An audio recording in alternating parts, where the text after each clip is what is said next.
Ryan Leaf's story is one of extraordinary highs and devastating lows. A cautionary tale about the immense pressures and pitfalls faced by young athletes thrust into the national spotlight. This documentary explores Leaf's meteoric rise to prominence, his dramatic fall from grace, and his remarkable redemption, offering a compelling narrative of ambition, hubris, and perseverance that resonates far beyond the world of sports. It's 1997, and the small college town of Pullman, Washington, is buzzing with an energy it hasn't felt in decades. At the heart of it all is a brash, strong-armed quarterback named Ryan Leaf, a junior at Washington State University who's rewriting the record books and putting the Cougars on the national map. Leaf isn't just a star, he's a phenomenon. At 6'5" and 240 pounds, with a cannon for an arm and a swagger to match, he's the kind of player who makes you believe anything is possible.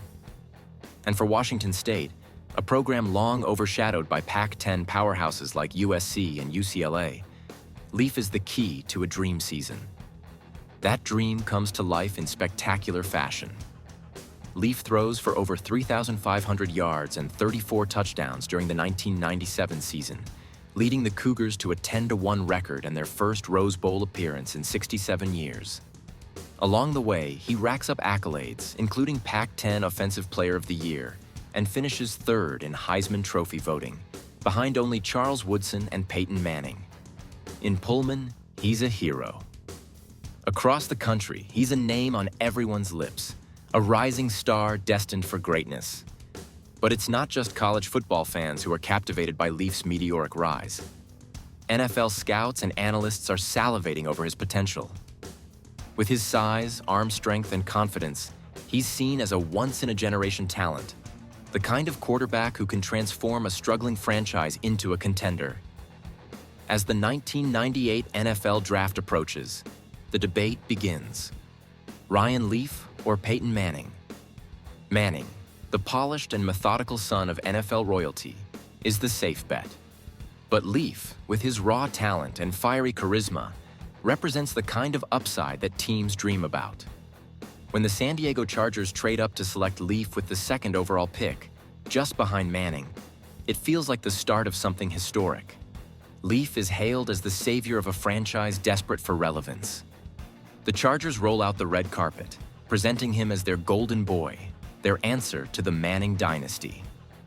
Expectations soar, and the weight of an entire city's hopes rests squarely on Leaf's broad shoulders. In this moment, Ryan Leaf is on top of the world. But as history would soon reveal, the higher the climb, the harder the fall.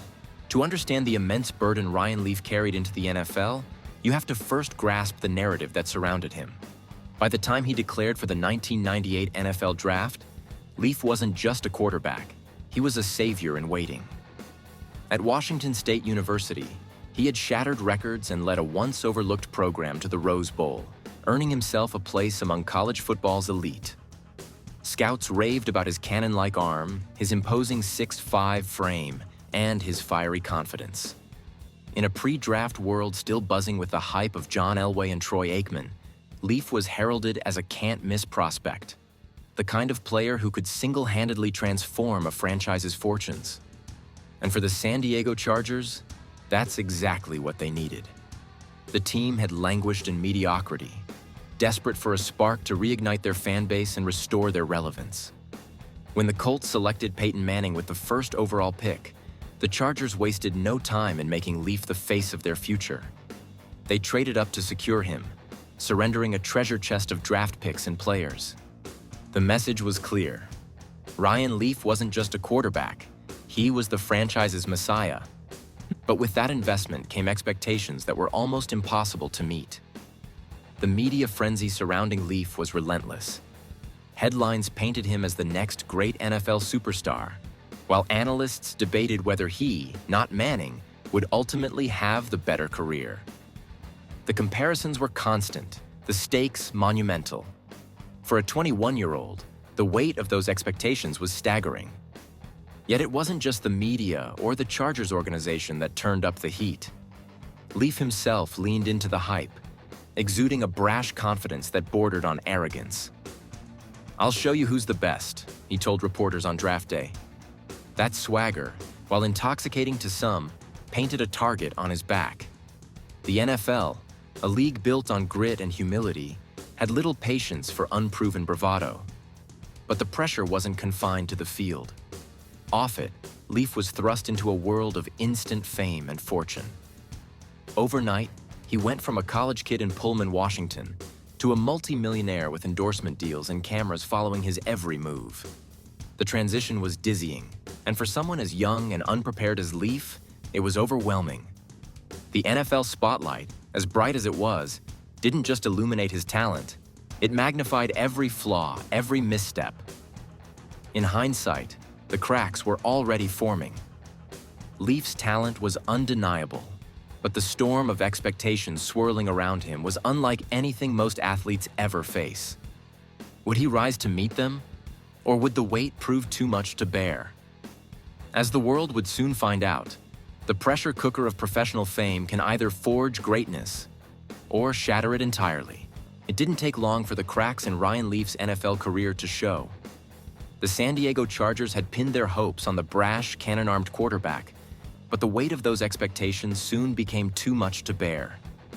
Leaf's rookie season in 1998 was a whirlwind of frustration and controversy, a stark contrast to the promise he had shown at Washington State. His on-field performances were inconsistent at best, with flashes of brilliance overshadowed by costly mistakes. In just his third professional game, Leaf threw 4 interceptions in a blowout loss to the Kansas City Chiefs, setting the tone for what would become one of the most infamous rookie campaigns in NFL history. Off the field, Leaf's behavior began to raise eyebrows.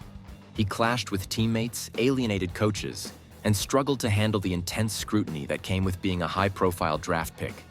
The tipping point came in the form of a now iconic locker room meltdown. After a particularly poor performance, Leaf erupted at a reporter, shouting and swearing in front of cameras. The footage became a media sensation, cementing Leaf's reputation as immature and ill-equipped to handle the pressures of professional sports. It was a moment that would follow him for the rest of his career, a symbol of his unraveling. But Leaf's struggles weren't just about public outbursts or poor performances. Beneath the surface were deeper issues that compounded his decline. Reports of his lack of preparation and questionable work ethic began to circulate. Coaches and teammates described a player who seemed unwilling to put in the effort required to succeed at the NFL level. Leaf's sense of entitlement, fueled by his rapid rise to fame, created tension in the locker room. He was no longer the golden boy of college football. He was a young man in over his head, unable or unwilling to adapt to the demands of the professional game. Then came the physical toll. A shoulder injury during his second season derailed any hope of a comeback. Leaf's inability to recover both physically and mentally from the setback marked the beginning of the end. His once promising career spiraled further as he bounced between teams, unable to reclaim the spark that had made him a star in college. By the time he left the NFL in 2002, Leaf wasn't just a failed quarterback. He was a cautionary tale, a symbol of squandered potential.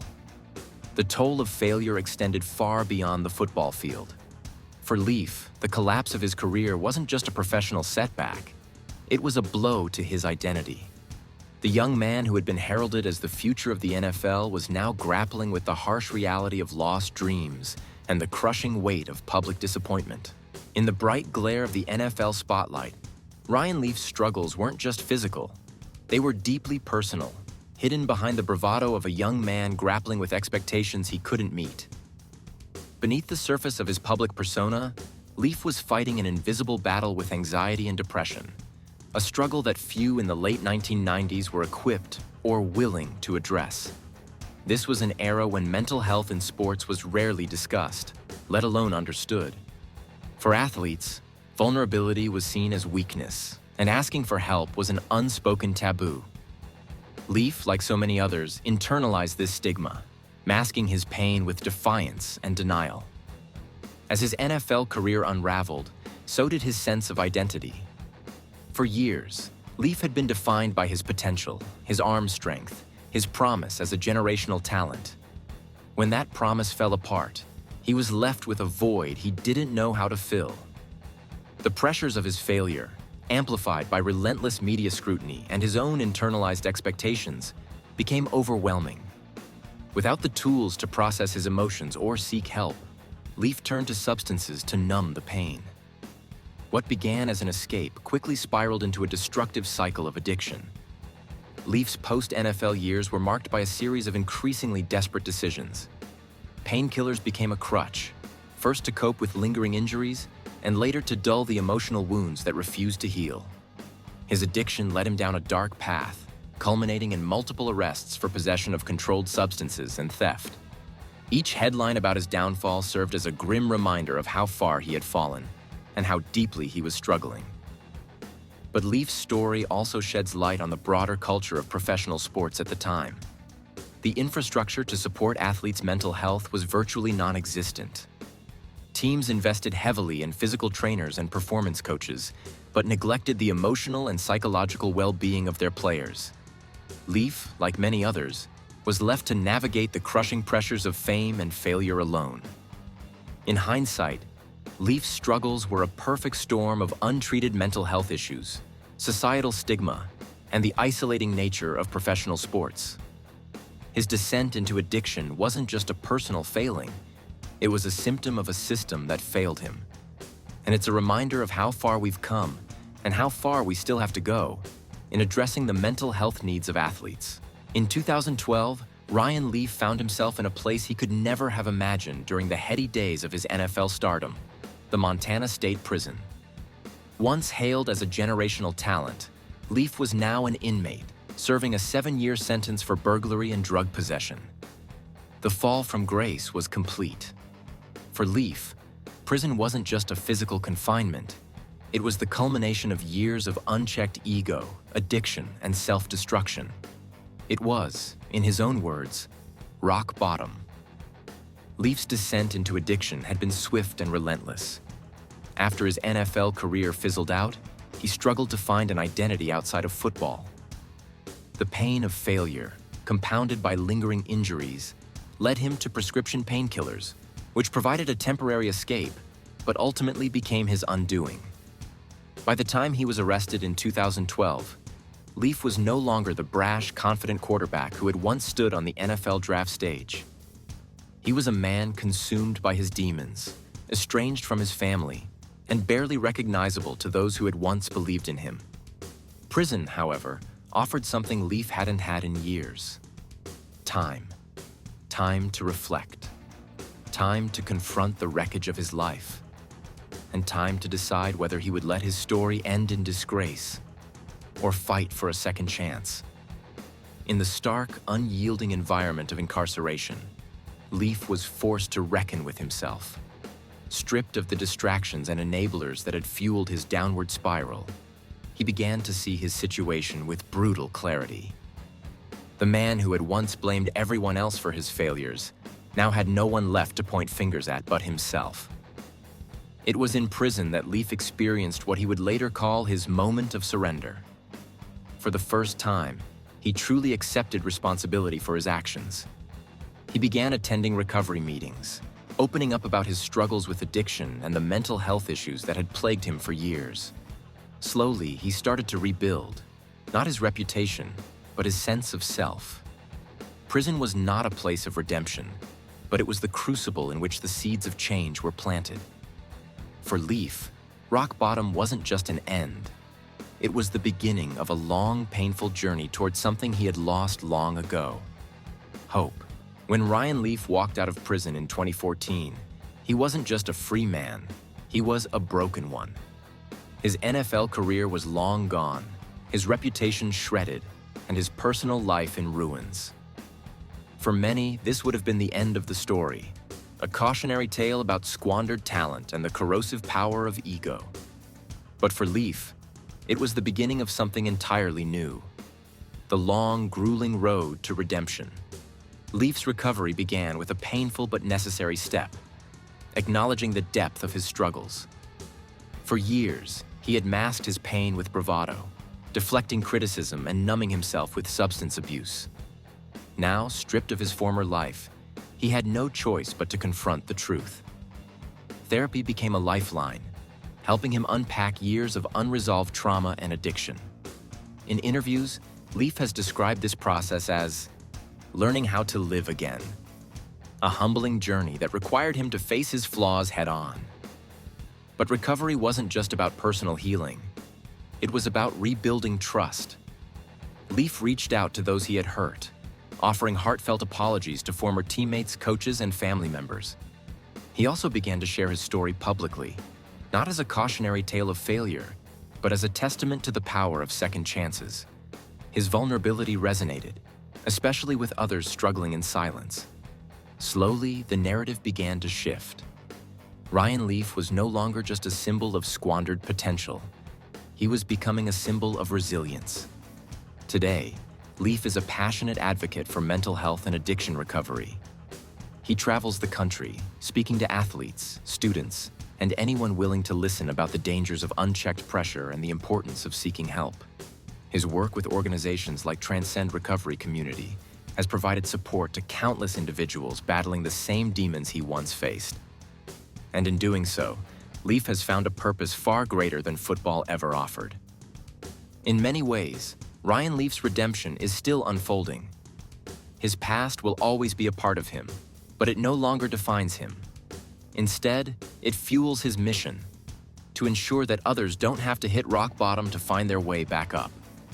Through his advocacy, Leaf has turned his darkest moments into a beacon of hope, proving that even the most shattered lives can be pieced back together. Ryan Leaf's story is not an isolated tale, but rather a vivid chapter in a broader narrative that has played out time and again in the world of professional sports. For every Peyton Manning, there's a Johnny Manziel. For every Tom Brady, there's a Jamarcus Russell. The pressures faced by young athletes, particularly those anointed as the next big thing, can be as destructive as they are motivating. Leaf's experience serves as a cautionary tale, but it also opens the door to deeper questions about the systems and cultures that surround these athletes. Take Johnny Manziel, for instance, another college football superstar who found himself overwhelmed by the spotlight, succumbing to the allure of fame and the weight of expectations. Or Jamarcus Russell, whose immense talent was overshadowed by struggles with preparation and discipline. Todd Marinovich, once groomed to be the perfect quarterback, saw his career derailed by addiction and personal demons. These stories, like Leaf's, are not just about individual failings, but about the immense pressure cooker of professional sports, where young athletes are thrust into a world of wealth, scrutiny, and responsibility they may not be equipped to handle. Leaf's journey also underscores the evolving conversation about mental health in sports.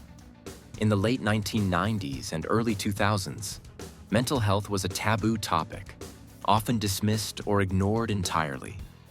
Athletes were expected to be invincible, their struggles hidden behind a veneer of toughness. But today, stories like Leaf's have helped spark a cultural shift. The NFL and other professional leagues have begun to prioritize mental health resources, offering players access to counseling, mentorship, and support systems that didn't exist in Leaf's era. However, challenges persist. Stigma still lingers, and many athletes remain hesitant to seek help for fear of being perceived as weak. As we reflect on Leaf's story, it becomes clear that his journey is emblematic of a larger issue, a sports culture that often prioritizes performance over well-being. His redemption offers hope, but it also serves as a reminder of the work that remains to be done. For young athletes, Leaf's story is both a warning and an inspiration, a testament to how far one can fall, but also how far one can rise when given the tools to rebuild.